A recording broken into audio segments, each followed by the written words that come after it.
Am I really that much to handle? Breaking these niggas down like a camel. You don't really to throw you up. What's up, guys? It's your girl Brittany, and I'm back with another video.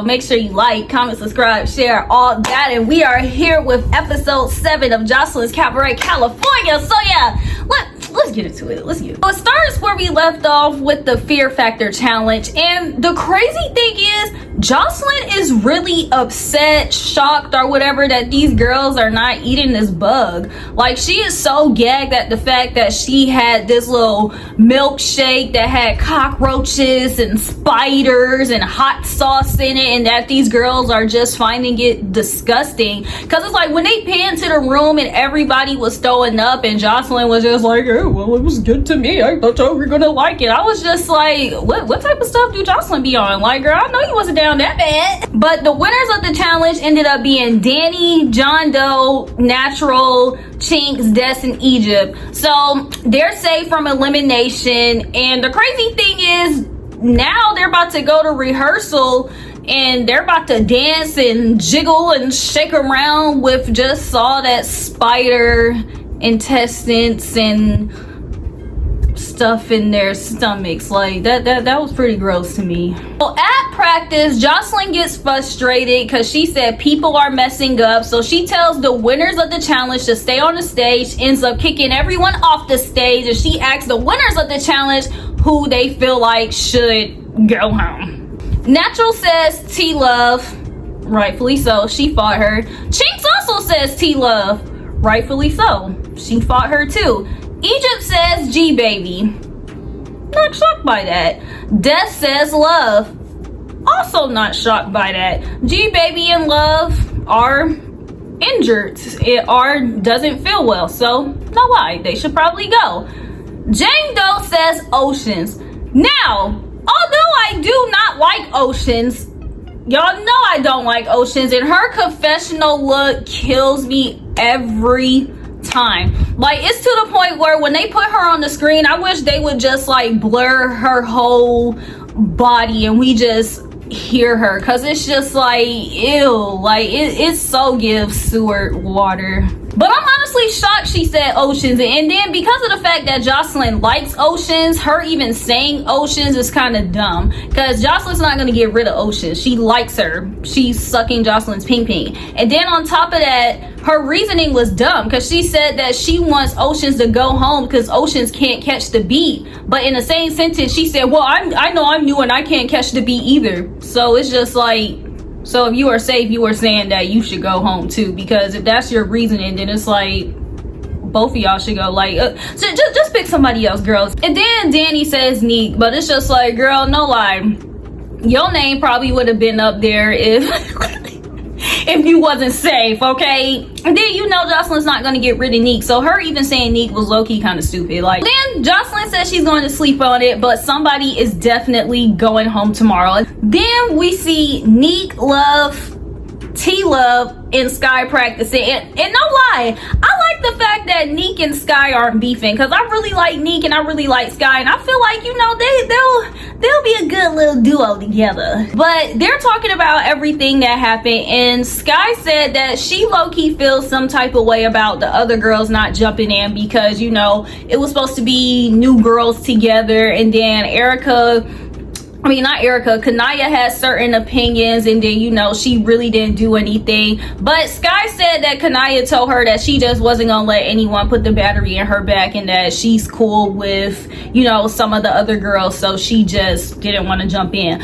But the OG girls, like T-Love and Neek, they just feel like that's lame. They feel like they should have stuck together, because especially since they saw that the OGs aren't sticking together, and then I feel like them seeing that just made them side-eye Kanaya a little way, like, like, can we really trust you? So it's just like, I feel like they're looking at it that way. Then Neek asks who do they feel like should go home, and they basically say Love because of her health. But Love's sitting here talking about she gonna be here to the end, and it's just like, girl, don't risk yourself for Joseline'S Cabaret. Like, next we see Erica, Flame, Kanaya, Lexi, and G-Baby talk, and Kanaya said, she says to Erica, which I'm happy she said to her. I was like, okay, Kanaya. She said to Erica she felt like it was weird that she, you know, just kind of popped everything off when it didn't have anything to do with her. And then she also tells the girls why she didn't jump in. And she said because she feels like she's kind of cool with some of y'all, so she just didn't want to jump in. And like I said, Erica said that she just low-key felt like it was lame, because she also said something about Flame, because Flame said, oh, you know, I just jumped in because I didn't like that.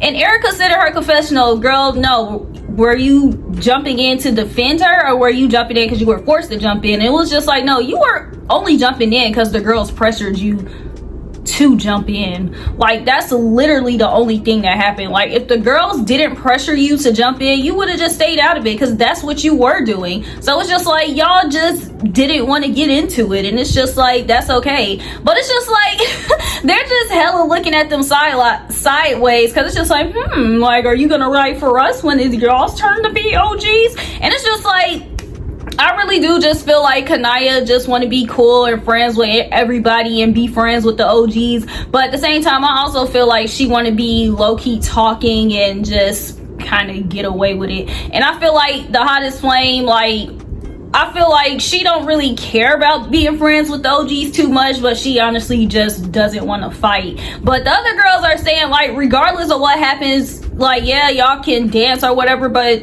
we're going to fight. Like, that's just what we do. And if you gonna keep letting your girls fight and do whatnot, then you're not gonna make it, because people gonna feel like they can't trust you. And no lie, no shade, I low-key understand it.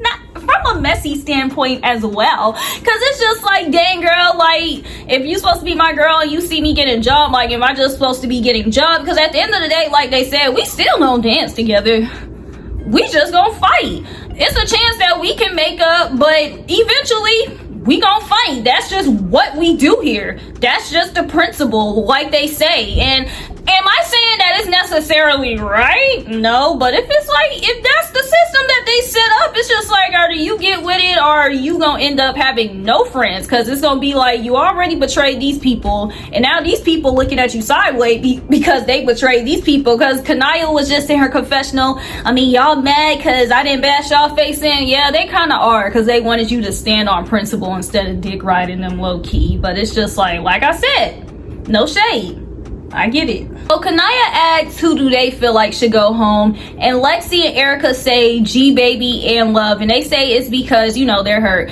But G Baby is making it seem like she can still dance, you know, with one hand. So it's just like, okay girl, but you should go home, you gonna hurt yourself. Next, we have the pool party, and before the pool party, you know, Jocelyn talks to some of the girls, and they're, you know, getting to know one another, sharing with Jocelyn what they would do with the money. And, you know, she's kind of encouraging them, telling them, you know, hey, go for it. Danny gets emotional. No lie, Danny has a cute confessional. I was just like, okay, we doing something. Maybe she using that money.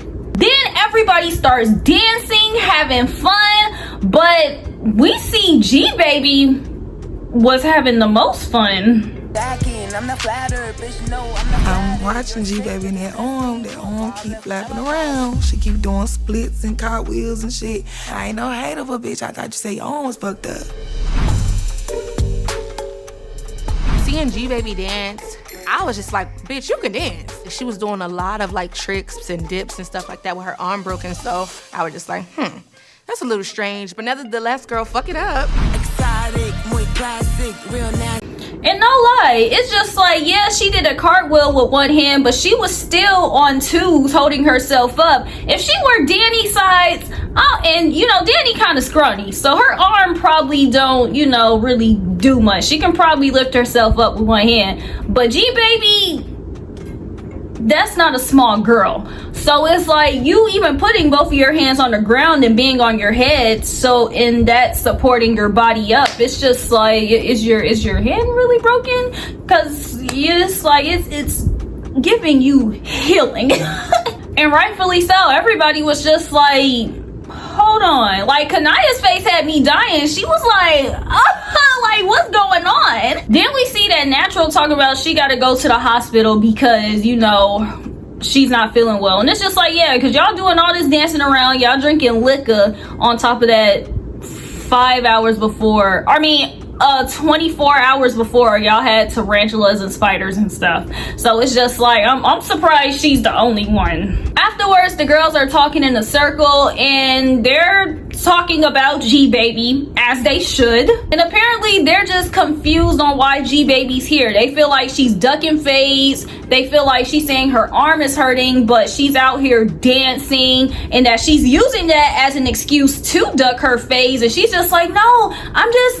dancing with one hand, and I'm just trying to show y'all dedication. And it's just like, girl, you was doing a lot to just be showing dedication. You was really doing a lot. So yeah, I get why everybody's checking her. And Jocelyn's just like, oh my gosh, who do y'all feel like should leave?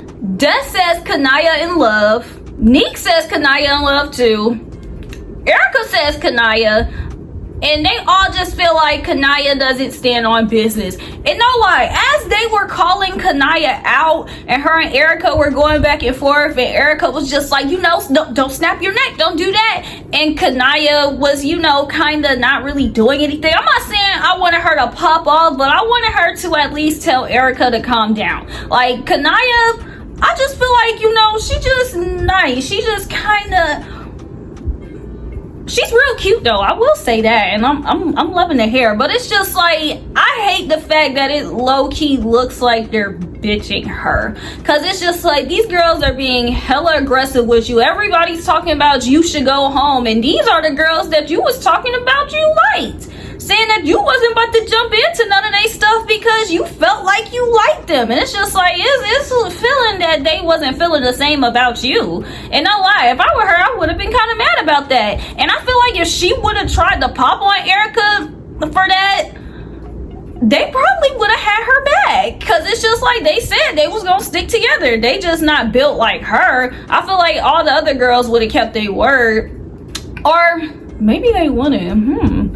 What Kanye say, the world would never know. But I was low-key kind of mad that Kanaya was letting Erica talk to her like that. And then it's just like, you saw Erica's hands. Like, Erica don't really got hands like that. So it's just like, she really should have low-key snapped on Erica.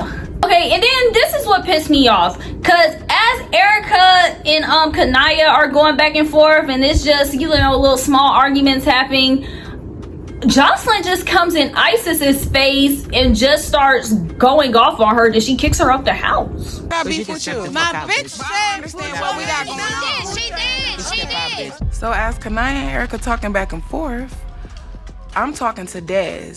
And then Jocelyn tells me to shut the fuck up out of nowhere. And I'm not gonna shut the fuck up. Like, I'm tired of getting talked to like this. I don't even know why me and November 3rd, aka Isis, are not getting along. But every time I see her, it's just like that skeleton body and the skeleton face, dehydrated ass bitch. I just can't stand looking at her. I can't do it with that bitch. And I just low-key feel like Jocelyn is just intimidated by Isis. Like, I don't think she's necessarily jealous of her, but she's just so intimidated by Isis because she knows Isis is not with the BS. So that's why she takes every chance that she gets to try to bring Isis down. And the thing is, I'm glad that Isis stands her ground with her and is not like Danny or Dre and like, yes ma'am. Like, no, I'm glad Isis is fighting back with her and just like, girl, I didn't do anything to you. I don't know why we have beef. And then Jocelyn, even in her confessional, I don't know why we and this skeleton girl got beef. It's like, no, y'all have beef because you've been picking with her. She didn't do anything to you. You're just mad about the fact that you can't boss her around like you do with 90% of the girls there. So it's just like, I hate the way Isis does her. I hate the way Jocelyn does Isis. And at this point, I wish Isis would just leave, and not because of the fact that I don't like her, but because of the fact that I just hate the way that Jocelyn is doing her, and I just don't want her to keep putting up with it. And it seems like Isis is getting real fed up with it, and the fact that they can't really fight Jocelyn makes it worse. So it's just like, Isis, don't stay there and get bullied now. But I like the fact that you standing up to Jocelyn though. If you gonna stay, yeah, at least keep doing that. Then after Jocelyn does all that hooting and hollering, freaking Danny actually runs up on Neek.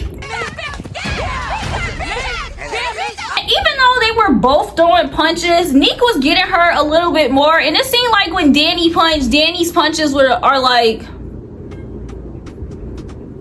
it's like she don't have no power in her punches, whereas when Neek was hitting her, it looked like Neek was getting her. So I was just like, oh, okay, Neek ate that. It's just like Danny, it's like she be swinging, but it don't really seem like her hits be doing anything. So it's just like, girl, you need to hang it up. But it's just like, yo, Neek and Danny must opposite of love each other, because it's like the way they had to pull them off of each other, the way they were just like holding on to each other. I was just like, yo, what is the origin of this beef again? Then the crazy thing is, even though I'm happy that Neek and Drea aren't, you know, beefing, it's like Drea said that she cool with Neek, but then on top of that, Drea and Danny's friendship is kind of weird, so I really wouldn't expect them to have any loyalty to each other. So it's just like, damn, see, now I gotta go back and see what happened between Neek and Danny. But then it's just like, when the heck did Neek and Drea become so cool?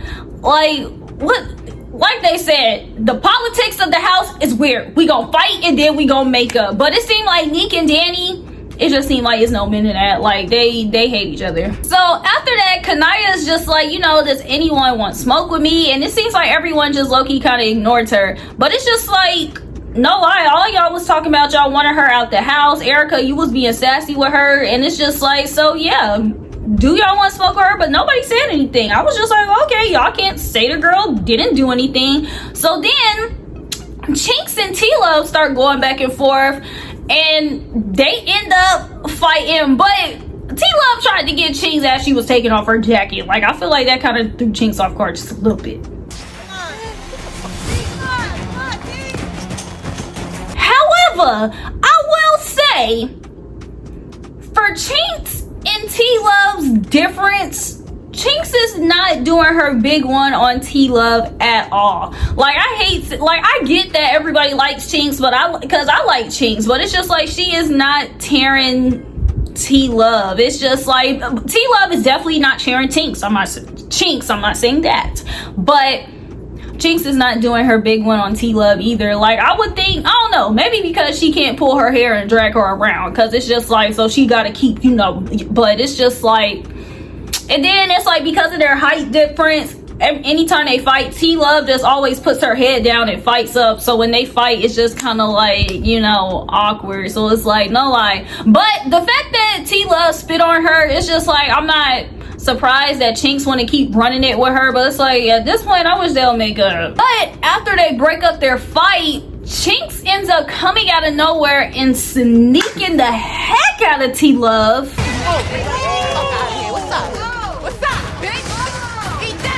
To the point where her homegirl, cousin, sister, or whatever is just like, oh hell no, now I gotta get in the paint with her. So Egypt and Chinks fight, and no lie, Egypt and T-Love tore Chinks up. Like, Chinks was, you know, took an L. She was looking kind of sad. I was just like, damn. So Chinks goes into the house, but she says a comment to T-Love about her having alopecia. Honestly, I'm not sure if T-Love has alopecia or not. I don't know if she talked about it in the show or not, but if she did, that's ignorant. But yeah, I'm guessing Egypt took that comment and she made Chinks eat those words, and she went back up there and she beat Chinks' ass again, to the point where Jocelyn was just like, whoa, I never thought I'd see the day. I was not prepared to see Chinks get beat up the way the fucking ogre Egypt, because I see her without the wig. Beat her ass. I didn't even know that Chinks and Egypt knew each other, but maybe it does have something to do with fucking dirty Q-tip ass, because how did we get here? And that's why I said, I like Chinks, but it's like, I'm not about to pretend like she's some heavy hitter and she be winning all her fights and she just be tearing people up. It's like her and Lexi, they fights was good, but it's just like, she not really doing nothing to nobody else, and I don't like that. So then out of nowhere, Drea and Love start fighting because Drea says she's defending her homegirl Neek, but it's like, that fight, I feel like it was like 2 slings each, and then they fell on the ground, and I didn't know what the heck was going on. I was just like, okay. So afterwards, Jocelyn just like, it's too much going on. Everybody get ready for eliminations. So they have eliminations, and at eliminations, Jocelyn tells them no fighting for 48 hours, and the next person that fights is going home. But Nick comes in after she says that. So Nick comes in and she runs up on Danny, and then that's where we end the episode. But it's like Nick came in after she said that, but it's just like I said, she's not gonna send Nick home, so it low-key doesn't matter. And it's just like, I wonder who is gonna be sent home, because it seemed like everybody was in the video, so it was just like, damn, who are we missing? But well, I can't wait to see next episode. So it's just like, I low-key felt like this was a good episode. So yeah, next week we see the video, but it's like the video's at the beginning of every episode, so we know how the video turns out. And then yeah, it seems like we about to get introduced to Kanaya's raft.